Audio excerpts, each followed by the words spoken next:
আমি যেখানে আছি সুখে আছি, আপনারা আমাদের কোনো প্রকার হয়রানি করবেন না। আমার ফ্যামিলি থেকে বলা হচ্ছে যে আমি 5 লক্ষ টাকা স্বর্ণ অলংকার নিয়ে চলে এসেছি, কিন্তু আমি আমার ফ্যামিলি থেকে 5 টাকাও নিয়ে আসিনি। তারা আমাদেরকে মামলা দেওয়ার হুমকি দিয়ে প্রচুর হেনস্থা করছে। আমাকে ও কোনো জোর করেনি। আসসালামু আলাইকুম, আমি ইশিকা জাহান তানহা। আমার বাবার নাম ইয়াসিন হাসান।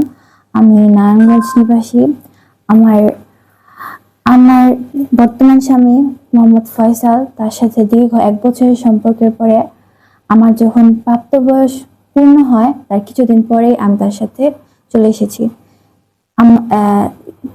এখন আমার ফ্যামিলি, আমার বাবা, আমার মা, আমার মামা সহ সব অনেকেই মিলে আমাকে এবং ফয়সালের পরিবারকে হেনস্থা করার চেষ্টা করছে।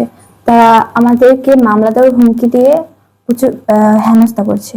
তাই আমি তাদের জানাতে চাচ্ছি যে আমি যেখানে আছি সুখে আছি, আপনারা আমাদের কোনো প্রকার হয়রানি করবেন না।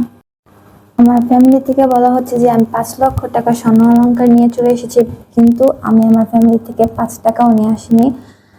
আমি নিজের সজ্ঞানে এখানে এসেছি।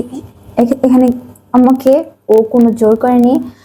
আমাদের 12-10-2025 কোর্ট ম্যারেজ সম্পন্ন হয়েছে, আমরা নিকাহ করে ফেলেছি। আপনারা প্লিজ আমাদের আর ডিস্টার্ব করবেন না। আমরা যেখানে আছি খুশি আছি। ধন্যবাদ।